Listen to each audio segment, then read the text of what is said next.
ବାପା ତମେ ଚିନ୍ତା କରନି, ଆଜିଠୁ ତମେ କାମ କରିବାକୁ ଯିବନି। କିନ୍ତୁ ପୁଅ, ଯଦି ମୁଁ କାମ କରିବାକୁ ନ ଯିବି ତାହେଲେ ଆମ ଘର କେମିତି ଚଳିବ? ବାପା ଆଜିଠୁ ମୁଁ କାମ କରିବି। କିନ୍ତୁ ପୁଅ, ତୁ କାମ କ'ଣ କରିବୁ? ଏଠି ଆଖପାଖରେ ତ କିଛି କାମ ନାହିଁ। ବାପା, ମୁଁ ଆଉ ଗୋଟେ ଗାଁକୁ ଯାଉଛି, ହେଇପାରେ ସେଠି କିଛି କାମ ମିଳିଯିବ। ହଉ ଠିକ୍ ଅଛି ବାପା, ଏବେ ମୁଁ ଯାଉଛି। ଏତିକି କହି ରାମ ଗୋଟେ ପୋଟଳରେ ଖାଇବା ବାନ୍ଧି ଜଙ୍ଗଲ ଆଡ଼କୁ ଯାଉଥାଏ। ରାମର ମୁହଁରେ ଗୋଟେ ନୀଳ ରଙ୍ଗର ଚିହ୍ନ ଥିଲା। ରାମ ଚାଲୁ ଚାଲୁ ଗୋଟେ ଜଙ୍ଗଲ ପଡ଼ିଲା। ତାପରେ ରାମ ଗୋଟେ ମଇଁଷି ଦେଖିଲା, ଯିଏକି କାଦୁଅରେ ପୋତି ହେଇଯାଇଥିଲା। ସେ ମଇଁଷିଟି ଗର୍ଭବତୀ ଥିଲା, ସେଥିପାଇଁ ସେ ବାହାରକୁ ବାହାରି ପାରୁନଥିଲା। ଆରେ ଆରେ ଆରେ, ଏ ମଇଁଷି ତ କାଦୁଅରେ ଫସି ଯାଇଛି।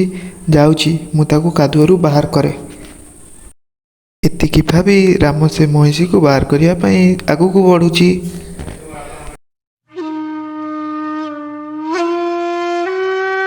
ଆରେ, ଏ ମଇଁଷି ତ ବହୁତ ଭିତରେ ଫସି ଯାଇଛି। କ'ଣ କରିବି? ଆକୁ କେମିତି ବାହାର କରିବି? ହଁ, ଇଏ ଠିକ୍ ହବ। ଆରେ ମଇଁଷି, ମୁଁ ଏ ବାଡ଼ିଟାକୁ ତୋ ପାଖକୁ ପଠାଉଛି। ତୁ ତୋ ପାଟିରେ ଜାବୁଡ଼ି ଧର, ମୁଁ ତୋତେ ବାହାରକୁ ଟାଣି ଆଣିବି। ମଇଁଷି ସାଙ୍ଗେ ସାଙ୍ଗେ ସେ ବାଡ଼ିକୁ ପାଟିରେ ଧରି ଦେଉଛି।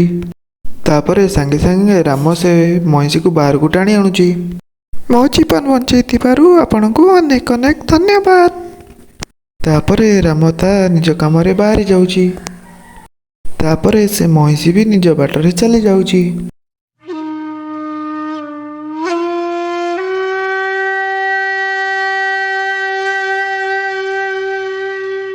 କିଛି ମାସ ପରେ ସେ ମଇଁଷି ଗୋଟେ ଛୁଆ ଜନ୍ମ କଲା। ସେ ଛୁଆ ଯେତେବେଳେ ଅନ୍ୟ ଛୁଆମାନଙ୍କ ସହ ଖେଳିବା ପାଇଁ ଯାଏ, ସେ ଅନ୍ୟ ଛୁଆମାନେ ତା ସହ ଖେଳନ୍ତି ନାହିଁ। ଆରେ ଯା ଯା, ତୁ ଆମ ସହ ଖେଳିପାରିବୁନୁ, କାହିଁକିନା ତୁ ଗୋଟେ ମଣିଷ ଛୁଆଟେ। ଯା ପଳା ଏଠୁ, ନହେଲେ ଆମେମାନେ ତୋତେ ବହୁତ ମାରିବୁ। ତାପରେ ସେ ଛୁଆଟି ବହୁତ ଦୁଃଖୀ ହେଇ ଯାଇକି ତା ମା ପାଖରେ ସବୁ କଥା କହିଲା। ଆଉ ସବୁ କାହାଣୀ ତା ମାଆକୁ କହିଲା। ମା, ମୋତେ ଆଉ ସେମାନଙ୍କ ସହ ଖେଳିବାର ନାହିଁ। ମୋତେ ମୋ ବାପାଙ୍କ ପାଖକୁ ଯିବାର ଅଛି। ହଉ ପୁଅ, ଯଦି ଏମିତି କଥା ତାହେଲେ ଚାଲ, ତୋ ବାପାକୁ ଆମେ ମିଶିକି ଖୋଜିବା। ତାପରେ ସେ ମା ପୁଅ ଅଲଗା ଅଲଗା ହେଇ ତା ବାପାଙ୍କୁ ଖୋଜିବାରେ ଲାଗିଲେ। କିଛି ଦୂର ଗଲା ପରେ ଗୋଟେ ଗାଁ ପଡ଼ିଲା। ଆରେ ବା, ଏଟା ତ ଗୋଟେ ଗାଁ ପଡ଼ିଲା। ମୁଁ ଯାଉଛି ମୋ ରୂପ ବଦଳେଇ ଦିଏ, ତାପରେ ଗାଁ ଭିତରକୁ ଯିବି। ଏତିକି ଭାବି ସେ ଗୋଟେ ମଣିଷ ଛୁଆର ରୂପ ନେଇଗଲା। ତାପରେ ସେ ଗାଁ ଭିତରକୁ ଗଲା।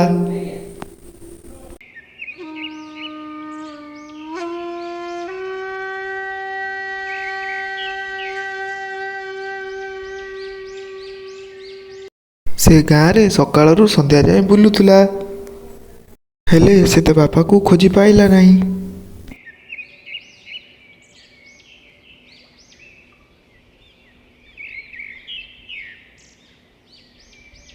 ତା ପରଦିନ ସେ ମା ପୁଅ ପୁଣି ଥରେ ଅଲଗା ଗାଁକୁ ଗଲେ ଓ ଆଗ ଭଳି ଅଲଗା ଅଲଗା ହେଇ ନିଜ ବାପାକୁ ଖୋଜିଲେ।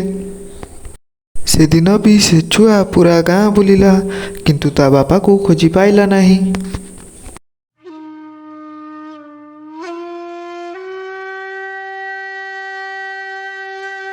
ହେ ଭଗବାନ, ଏତେ ଦିନ ହେଲାଣି ମୁଁ ମୋ ବାପାକୁ ଖୋଜୁଛି, ହେଲେ ଏଯାଏଁ ତାଙ୍କର କିଛି ବି ଖବର ମିଳିଲାନି। ଏତିକି ଭାବି ସେ ଛୁଆଟି ଗଛ ପାଖରେ ବସି କାନ୍ଦୁଥିଲା। ସେତିକି ବେଳେ ରାମ ସେଇ ବାଟ ଦେଇ ଯାଉଥିଲା। ରାମ ସେ ଛୁଆର କାନ୍ଦିବା ସ୍ୱର ଶୁଣି ନିଜ ଆଖପାଖରେ ଦେଖିଲା। ରାମ ସେ ଛୁଆକୁ କାନ୍ଦୁଥିବାର ଦେଖି ସେ ଛୁଆ ପାଖକୁ ଗଲା। କ'ଣ ହେଇଛି ପୁଅ, ତୁ କାହିଁ କାନ୍ଦୁଛୁ? ତୋର କ'ଣ ହେଇଛି? ସେ ଛୁଆଟି ରାମକୁ ଦେଖି ଆଶ୍ଚର୍ଯ୍ୟ ହେଇଯାଉଛି, କାହିଁକିନା ସେ ଛୁଆର ମୁହଁରେ ଯେଉଁ ଚିହ୍ନ ଥିଲା, ରାମର ମୁହଁରେ ବି ସେଇ ଚିହ୍ନ ଥିଲା। ବାପା, ମୁଁ ଏତେ ଦିନରୁ ତମକୁ ହିଁ ଖୋଜୁଥିଲି। ତମେ ମୋତେ ଛାଡ଼ି କୁଆଡ଼େ ପଳେଇ ଯାଇଥିଲ? କିନ୍ତୁ ପୁଅ, ମୁଁ ତ ତତେ ଜାଣିନି, ତୁ ମୋତେ ବାପା ବୋଲି କାହିଁ ଡାକୁଛୁ? ମୁଁ ତ ଏଯାଏଁ ବାହା ବି ହେଇନି, ତାହେଲେ ତୁ ମୋ ପୁଅ କେମିତି ହେଲୁ? ନାଇଁ ବାପା, ମୁଁ ତମର ହିଁ ପୁଅ। ତମେ ମୋ ମା ପାଖକୁ ଚାଲ, ତାପରେ ସବୁ କଥା ବୁଝିପାରିବ। ତାପରେ ରାମ ସେ ଛୁଆର ପଛେ ପଛେ ସେ ଛୁଆର ମା ପାଖକୁ ଗଲା। ହଉ ଠିକ୍ ଅଛି ପୁଅ, ତୁମ ମା କାହିଁ ତ? ବାପା, ମୋ ମା ଏବେ ଆସୁଥିବେ। କିନ୍ତୁ ବାପା ମନେ ରଖ, ମୋ ମା ତମକୁ ମୋ ସହ ଦେଖିଲେ ତମ ଉପରେ ଆକ୍ରମଣ କରିବେ। କିନ୍ତୁ ତମେ ଡରନି ବାପା, ମୋ ମା ଯେତେବେଳେ ତମ ଉପରେ ଆକ୍ରମଣ କରିବ ତମେ ତାଙ୍କ ଶିଙ୍ଗ ଧରିଦେବ, ଦେଖିବ ସବୁ କିଛି ଠିକ୍ ହେଇଯିବ। ଛୋଟ ପିଲାର ଏମିତି କଥା ଶୁଣି ରାମ ଆଶ୍ଚର୍ଯ୍ୟ ହେଇଯାଉଛି। ସେତିକିବେଳେ ସେ ମା ମଇଁଷି ଆସୁଛି, ନିଜ ଛୁଆକୁ ରାମ ପାଖରେ ଦେଖି ରାମକୁ ମାରିବା ପାଇଁ ଯାଉଛି। ସେତିକିବେଳେ ରାମ ସେ ମଇଁଷିର ଦିଟା ଶିଙ୍ଗକୁ ଧରି ଦେଉଛି। ଶିଙ୍ଗ ଧରୁ ଧରୁ ସେ ମଇଁଷି ଗୋଟେ ସୁନ୍ଦର ସ୍ତ୍ରୀ ରୂପରେ ପରିଣତ ହେଇଯାଉଛି। ରାମ ପୁରା ଆଶ୍ଚର୍ଯ୍ୟ ହେଇଯାଉଛି, କାହିଁକି ନା ସେ କେବେ ଏମିତି ସୁନ୍ଦର ସ୍ତ୍ରୀ ଦେଖିନଥିଲା ତା ଜୀବନରେ। କ'ଣ ହେଲା ବାପା, ତମେ କୋଉଠି ଅଛିଗଲ? ଇଏ ହଉଛି ମୋ ମା। ଏଇଠି ଚାଲ, ଆଜି ତମ ଘରକୁ ଯିବା। ହଁ ହଁ, କାହିଁକି ନୁହଁ, ଚାଲ ମୋ ପଛେ ପଛେ ଆସନ୍ତୁ। ଏମିତି କହି ରାମ ସେ ଦି ଜଣକୁ ତା ଘରକୁ ନେଇଯାଉଛି। ଆଉ ସବୁ କାହାଣୀ ତା ବାପା ମାଆକୁ କହିଦେଉଛି। ରାମର ବାପା ମା ସେ ସ୍ତ୍ରୀ ଲୋକ ଆଉ ତା ପୁଅକୁ ନିଜର ବୋହୂ ଆଉ ନାତି ରୂପରେ ଗ୍ରହଣ କରୁଛନ୍ତି। ଆରେ ତମେ ଶୁଣ ନା, ମୁଁ ତମକୁ କିଛି କହିବାକୁ ଚାହୁଁଛି। ହଁ ହଁ ମୋହିନୀ, ତମେ ମୋତେ କ'ଣ କହିବାକୁ ଚାହୁଁଛ? ମୁଁ ବାସ୍ ତମକୁ ଏତିକି କହିବାକୁ ଚାହୁଁଛି, ଯଦି ତମେ ମୋ ଉପରେ କେବେ ରାଗିଯାଅ ତ କେବେ ମୋତେ ମାରିବନି କି ଗାଳିଗୁଲଜ କରିବନି। ଯଦି ଏମିତି କର ତାହେଲେ ମୁଁ ତମଠାରୁ ସବୁଦିନ ପାଇଁ ଦୂରେଇ ଯିବି। ଆରେ ନାଇଁ ନାଇଁ ମୋହିନୀ, ମୁଁ ତମକୁ କେବେ ବି ମାରିବିନି।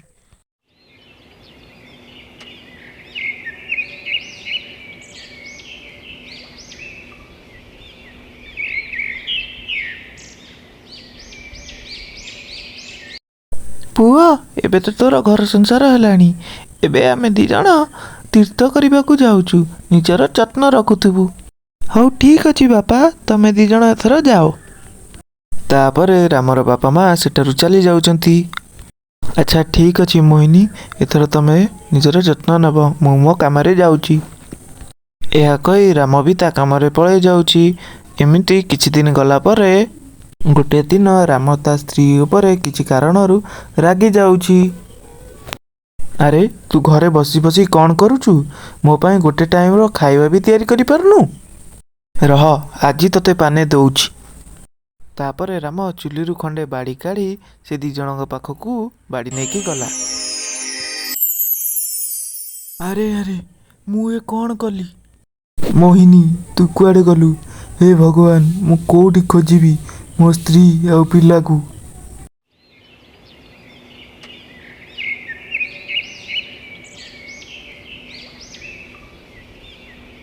ତା ପରଦିନ ସକାଳୁ ରାମର ବାପା ମା ବି ତୀର୍ଥରୁ ଫେରି ଆସୁଛନ୍ତି ନିଜ ଘରକୁ। ଆରେ ପୁଅ, ମୋ ନାତି ଟୋକା କୁଆଡ଼େ ଗଲା କି? କାହିଁ ବୋଉ ବି ତ କୋଉଠି ଦେଖାଯାଉନାହିଁ, କୁଆଡ଼େ ଗଲେ ସେମାନେ? ମା, ଏବେ ତ ବୋଉ ଆଉ ନାତି କେବେ ବି ଫେରିକି ଆସିବେନି।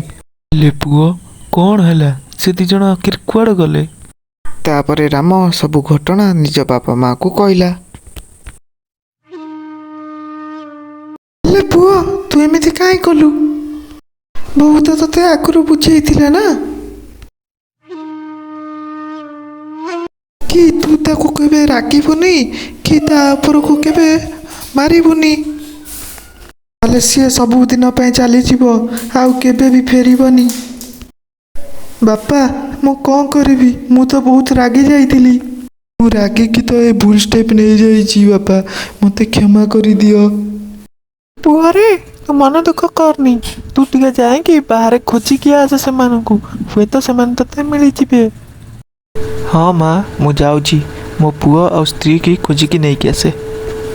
ମୋ କଥା ମନ ଦେଇ ଶୁଣ, ମୁଁ ସେ ଦି ଜଣଙ୍କୁ ଖୋଜିବା ପାଇଁ ଯାଉଛି। ଆଉ ଯଦି ମୁଁ ନ ଫେରେ ତାହେଲେ ମୋ ଖବର ନେବା ପାଇଁ ଏ ମିଠୁକୁ ପଠେଇଦେବ। ଆଉ ମିଠୁ ଆଣିବ, ତମେ ତାକୁ ଗୋଟେ ଜାଗାରେ ରଖିଦେବ, ଆଉ ତା ପାଖରେ ଗୋଟେ ଦୀପ ଜାଳି ରଖିଦେବ। କହିବ ଏ ନୀଳ ଚିହ୍ନବାଲା ମଣିଷ ଏ ଦୀପ ତମ ପାଇଁ।